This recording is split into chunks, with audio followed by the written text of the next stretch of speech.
Welcome back guys. तो इस video में हम एक प्रॉब्लम को सॉल्व करेंगे जो इस तरह होगा कि जब हम रन टाइम पे एक वीडियो को एंटर करेंगे, फॉर एग्जांपल हम टर्म को एंटर करेंगे कि हमारे पास 4th या 5 6 टर्म तक हमें फिबोनाची सीरीज़ हमें डिस्प्ले करे, तो उसको वो कैलकुलेट करके डिस्प्ले कर देगा। वो किस तरह होगा, पहले हम यहाँ पर हमने एक फ़ाइल बनाया है फिबोनाची सीरीज़ के नाम से, और यहाँ पर मैंने पहले से ही ये आपको समझाने के लिए लिखा है, क्योंकि अगर हम इसको लिखेंगे और समझेंगे तो बहुत टाइम लेगा।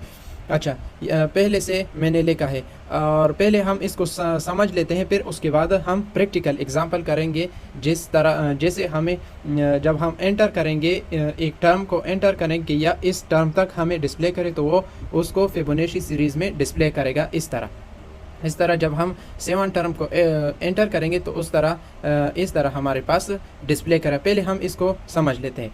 अच्छा, यहाँ पर हमारे पास, आप इसको पहले ना देखें, यहाँ पर हमारे पास फर्स्ट में हमारे पास 0 स्टोर होगा और सेकंड में हमारे पास क्या स्टोर होगा, 1 हमारे पास स्टोर होगा। अच्छा, और फर्स्ट टर्म के लिए पहले हम देखते हैं। फर्स्ट टर्म के लिए हम पहले देखते हैं कि फर्स्ट में हमारे पास क्या होगा। फर्स्ट में 0 को डिस्प्ले करो और सेकंड टर्म में 1 को डिस्प्ले करो। ये तो फर्स्ट टर्म और सेकंड टर्म हो गए। अब हम थर्ड टर्म के लिए क्या करते हैं कि थर्ड टर्म के लिए जो फार्मूला है कि फर्स्ट टर्म और सेकंड टर्म को ऐड करो, मतलब 0 और 1 को ऐड करो, तो हमारे पास क्या आता है, नेक्स्ट टर्म 1 आता है। और नेक्स्ट टर्म हमारे पास ये हमने यहाँ पर लिखा है। और फिर हमारे पास फर्स्ट टर्म और सेकंड टर्म में क्या आएगा, फर्स्ट टर्म में हमारे पास सेकंड आएगा। यहाँ पर आप देख सकते हैं कि फर्स्ट टर्म में हमारे पास सेकंड आएगा, मतलब यहाँ पर ये हमारे पास फर्स्ट टर्म है और ये सेकंड टर्म है। तो फर्स्ट टर्म में ये जो फर्स्ट टर्म है इसमें सेकंड आएगा, मतलब 1 आएगा। अच्छा, फर्स्ट में हमारे पास 1 आ गया और सेकंड में फिर हमारे पास क्या आएगा, सेकंड में आप देख सकते हैं कि सेकंड में हमारे पास नेक्स्ट आएगा। नेक्स्ट हमारे पास क्या है, 1 है, यहाँ पर भी लिखा है 1 है हमारे पास। तो ये हमारे पास थर्ड टर्म के लिए हो गया। अब हम फोर्थ टर्म के लिए देखते हैं कि फोर्थ टर्म में हमारे पास किस तरह होगा। फोर्थ टर्म में इसी की तरह फार्मूला है कि नेक्स्ट में फर्स्ट प्लस सेकंड को ऐड करो, लेकिन फर्स्ट हमारे पास ये फिर फर्स्ट नहीं होगा, ये हमारे पास फर्स्ट होगा और ये हमारे पास सेकंड होगा। एक वैल्यू को इंक्रीज कर रहा है। जब हम थर्ड टर्म को फाइंड करें ना, तो फिर एक वैल्यू को ये इंक्रीज कर रहा है। अच्छा, 1 हमारे पास फिर फर्स्ट टर्म होगा, ये हमारे पास सेकंड टर्म होगा। तो ये हमारे पास फर्स्ट टर्म और सेकंड टर्म को जब ऐड करते हैं तो हमारे पास 2 आता है, 1 + 1 2 आता है। तो नेक्स्ट में हमारे पास 2 आएगा, तो यहाँ पर भी हमारे पास 2 आ गया। और फर्स्ट में हमारे पास सेकंड आएगा। इसी तरह मैंने यहाँ पर किया है कि सेकंड में हमारे पास फर्स्ट, मतलब फर्स्ट में हमारे पास सेकंड को असाइन करो।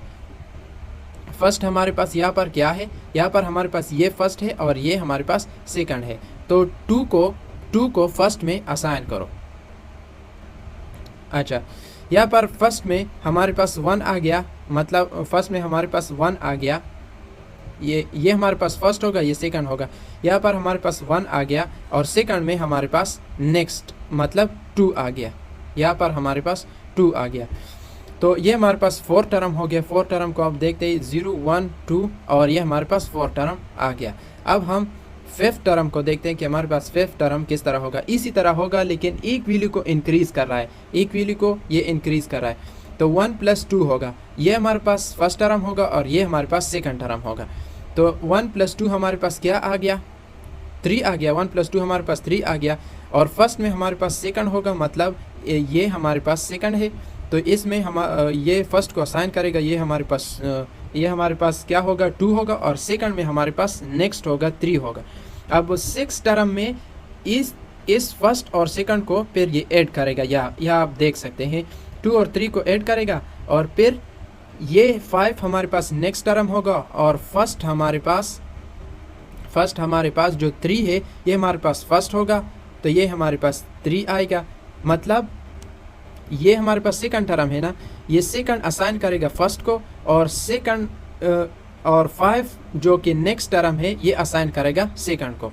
तो इस तरह हमारे पास 6 टर्म हो गया। और इसी तरह हमारे पास 7 टर्म भी इसी तरह है कि यहाँ पर जो हमारे पास 5 आ गया, यह हमारे पास 5 आ गया और ये हमारे पास 3 आ गया। तो फर्स्ट टर्म हमारे पास 3 होगा और सेकंड टर्म हमारे पास 5 होगा।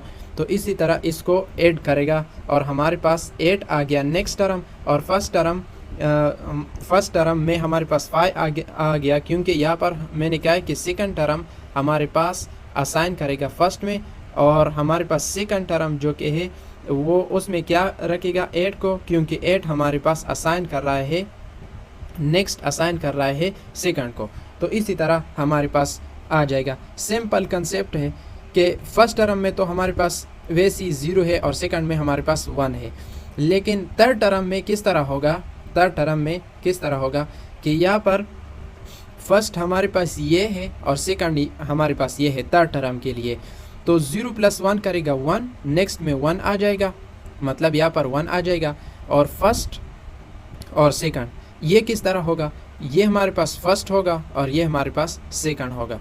अच्छा, फर्स्ट में हमको असाइन करेगा सेकंड, जो सेकंड में है वो फर्स्ट को असाइन करेगा, और जो नेक्स्ट में है मतलब 1 में है वो सेकंड को असाइन करेगा। इसी तरह सारे इसी तरह होंगे। यहाँ पर मैंने 7 टर्म लिए हैं क्योंकि ये, और इसी तरह इसने 7 टर्म को डिस्प्ले किए। अब हम इसको प्रैक्टिकल देखते हैं।